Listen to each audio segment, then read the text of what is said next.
গানগুলি পাপ হবেন এর মধ্যে।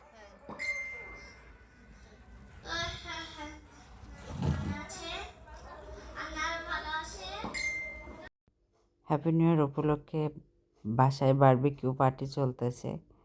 অনেক অনেক মজা করছি আমরা, মানে 1 তারিখের রাতে আর কি হ্যাপি নিউ ইয়ার। আমি তো দেরিতেই আর কি আপলোড দিয়েছি, কারণ আর গলা শুনে বুঝতেই পারছেন আমি একদম পুরা গলা ভেঙে গেছে, মানে ঠান্ডা লাগছে, তারপরে জ্বর আসছে।